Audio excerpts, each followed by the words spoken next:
Today on Santa Monica Update. St. Joseph Center provides vital services in the Santa Monica community. I'm Yana Kay, and I'll tell you how you can get involved next. This is a story of hard work, stick-to-itness, and a group of people who just didn't take no for an answer, and a city who listened. Stay with us and you'll learn more about the little neighborhood that could. Coming up next, we're having a whole bunch of active fun at Virginia Avenue Park. We have these reports and more news about the city of Santa Monica, so keep watching. I'm Tamara Henry. Santa Monica Update, your source for local news in Santa Monica. Santa Monica Update starts now. Welcome to Santa Monica Update. The City Council has gone on record as opposing the U.S. Supreme Court decision that grants rights to corporations equivalent to those that individual humans have. Known as Citizens United, that decision enshrines corporate personhood into the law of the land. The Santa Monica City Council voted unanimously to support a constitutional amendment that will protect the democratic process and our individual rights against the threats posed by the decision. The St. Joseph Center in Santa Monica is a nonprofit organization that helps the homeless and poor get back on their feet. But they don't do it alone. They rely on a number of volunteers to help the organization meet its goals. Yana Kay has more. Nancy's working the front desk here at the St. Joseph Center Food Pantry. She's been coming once a week for more than a year to volunteer her time. I think it's the right thing to do. As I said before, I think it's important to show gratitude, and I have a lot to be grateful for, and it's an opportunity to be of help, and I enjoy being of help. One of the aspects that I enjoy most is interacting with the clients when they come in. The food pantry is just one of several services the St. Joseph Center provides. The nonprofit also offers childcare, senior citizen, homeless, and veteran services. But officials here say they also want to focus on deeper intervention so that people are able to get back on their feet and they're able to establish a lifestyle that they can be proud of and feel good about again. So that's about empowering our clients so that they will someday be self-sufficient. To be able to accomplish these goals, the foundation relies heavily on volunteers. About 400 active volunteers donate their time during the year. Now, the food pantry serves about 400 families a week. That's an increase of about 30% in the last 3 years. And because of this increased need, St. Joseph Center says it could use all the help it can get. Because as a nonprofit, we can't always afford to just hire another employee. The volunteers make a big difference in our ability to operate. The foundation is also planning on changing how the food pantry operates, which will require even more volunteers. And hope that people will come out and support us because, again, the need is growing increasingly.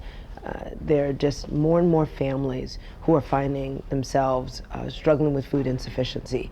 Adam says the foundation values dedicated volunteers like Nancy who truly make a difference one day at a time. For Santa Monica City TV, I'm Yana Kay. If you'd like more information on how to volunteer, please visit stjosephctr.org. That's stjosephcenter.org. Inglewood Police Chief Jacqueline Seabrooks has been selected to lead the Santa Monica Police Department. Chief Seabrooks is a 25-year veteran of the Santa Monica Police Department and has served as Inglewood Police Chief for the past 4.5 years. She was chosen after a nationwide search. Pending finalizing the hiring process, she will take charge of the Santa Monica Police Department in May. City Manager Ron Gould notes that Chief Seabrook's service in the department, rising from police officer to captain and holding numerous specialty assignments in between, has prepared her well to lead it. If you ever find yourself at the intersection of Ozone Avenue and Longfellow Street, you may notice something different is happening here. This neighborhood has an interactive living street with a communal feel. Gail Choice has more on the Borderline neighborhood group that is ushering in a different kind of community living. What's this? A city street that looks more like a garden with homes nestled in it? It's an innovative, eco-friendly, bold concept brought about by a small group of neighbors who had a vision and stuck to it. This is the little neighborhood that could. I mean, it really is, this project is a testament to what people coming together and advocating with their city leadership and creating a vision. This project is a testament to what people can do. After 8 years of planning, 7 months of construction, we are here. We are here to celebrate our living street. The beautiful borderline community is located next to Venice at Longfellow and connecting streets Ozone, Marine, and Navy, as well as part of Wilson Place, east of Lincoln Boulevard. Residents will be the first to tell you how undesirable this area was before the $2.1 million renovation. There were activities going on we don't even want to speak about. You couldn't go into that park. It was dangerous, and you definitely didn't walk the streets at night because there was great danger of being mugged. When we were assaulted and thus then went into our houses, closed our curtains and locked our doors to abandon this street for even more criminal activity, we said we deserve better. We had to either shrug our shoulders and move on or dig our heels in and make some changes. And make changes they did. It started with a vision by Borderline Neighborhood Improvement Committee co-chair Dennis Woods. I'm an urban and transportation planner by trade, and I knew in 2004 this is exactly what I wanted. From a community gathering space that still functions as a street to drought-tolerant landscaping, new trees, installation of solar lighting, decorative paving, stop signs, and more, this community encourages people to walk, cycle, play, and socialize. Longtime resident Ricky Petty is delighted with the community transformation. There's nothing like having a place you can walk down or be in where everyone smiles.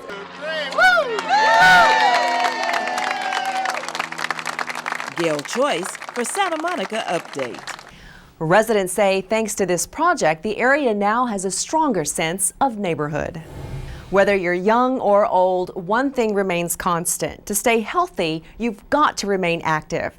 And what better place to keep our legs moving than a city that has more than 340 sunny days every year? The City of Santa Monica and its active Santa Monica team believe that by starting with the youth, we can teach good habits and lay a solid foundation for a healthy future. Greg Goldner has the story. The childhood obesity rate has nearly tripled in the past 3 decades. We're talking 1 in 3 American children are considered obese or overweight. Now, the City of Santa Monica is doing everything they can in their power to make sure that this problem goes down. A little over 2 years ago, Michelle Obama launched Let's Move, a program that encourages children to be active in hopes of fighting off childhood obesity. And through a program called Active Santa Monica, the city has developed a local version of the First Lady's initiative by using youth camps to lay a solid foundation for a healthier future. I'm here with Maria Oliveira, a child care specialist for Camp Santa Monica. Maria, what is going on? There's about 60 kids running everywhere all over the place. So this is our morning fitness activity. We spend 30 minutes in the morning doing something physical. It helps the kids stay focused in the activities that we're going to do during the day. And then after lunch, we give them another 30 minutes. And I really saw the difference in the kids when we do some art projects or science experiments. They tend to be more focused and their result is better. And while Camp Santa Monica is going on, less than a mile away at John Adams Middle School field, dozens more children are participating in the Sports Experience, an all-day sports camp for those kids who never stop. All right, so why is it so important for all these kids out here to be active? I mean, kids are running around crazy. It looks like they're having a good time. They are. Well, now in the age of technology, you know, it's so easy to sort of just sit back on the couch and push buttons and not be active, but we need to be dealing with it personally. Being obese as a young child and still fighting it, it's really important that we start the kids as early as possible with that knowledge of being active and moving and getting the blood flowing and keeping your body healthy. It's very important. I even got a chance to catch up with camp coordinator Robert Zucco, who's been working with kids for nearly half his life.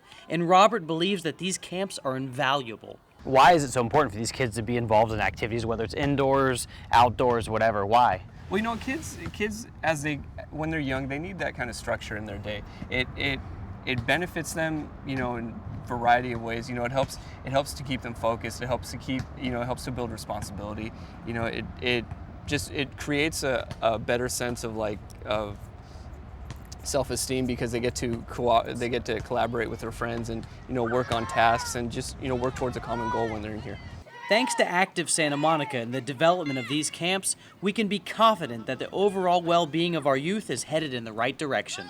This Camp Santa Monica is really laying the foundation for a lot of these kids. Right, exactly, it is, because we're with the kids most of the time. You know, the parents are at work, so these are kind of our children. So we need to sort of stir them in the right way, and keeping the body moving and being active is one of those components. With Treese, you got a lot of kids then, if these are all your kids. Oh, I do, and I love them all the same. City camps are the ideal way for parents to keep their kids moving and active this summer. With a variety of camps to choose from, parents will have no problem finding the right fit. Just remember, kids need at least 60 minutes of physical activity every day, 5 days a week. For more information, feel free to check out the City Camps Facebook page, Active SM. A new branch library is coming to the Pico neighborhood. The Santa Monica City Council has designated funds to construct a single-story library in Virginia Avenue Park. The Pico Branch Library fulfills a neighborhood need. It is the result of community input from a survey and a series of public meetings held between fall 2008 and spring 2011. The new library will face Pico Boulevard and will be located between the south side of the Thelma Terry building and the north end of the Farmers Market zone. The 8,690 square foot library has a two-building design. The main 7,872 square foot facility will consist of children's, teen, adult, and popular collections, a children's area, reading areas, public computers, study rooms, and customer support services. To the west, across a fire lane, a separate annex, an 818 square foot community room will be used for story times and other programs. A small exterior amphitheater with terrace steps on the annex's south face will enhance the building's relationship to the park and teen centers. The Pico Branch project incorporates many sustainable features. The primary library building will have abundant natural daylighting and a strong visual connection to the park. A dynamic folded roof design incorporates skylights for indirect lighting. Roof overhangs and a fabric canopy along the entrance facade will provide shade. Landscape improvements include new trees, raised planters, and outdoor seating walls. The Pico Branch Library will seek a LEED Silver rating from the U.S. Green Building Council. Groundbreaking on the project is scheduled for this summer, with completion expected late next year. Santa Monica Public Library branches have expanded their public hours. The three neighborhood branches, Fairview, Montana, and Ocean Park branch libraries, are now open Fridays from noon to 5:30. For more information, contact the Santa Monica Public Library at 310-458-8600 or visit the library's website at smpl.org.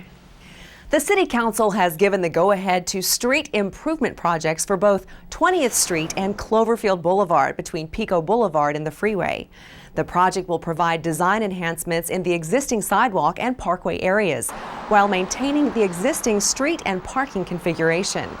The improvements include a full depth replacement of the street section, street and pedestrian lighting, landscaping, sidewalk accessibility, modifications, and bicycle automobile lane markings known as sharrows.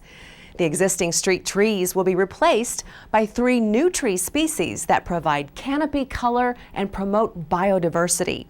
As with many other city projects, if you want to get up-to-date information on this one, just go to smconstructs.org and read all about it.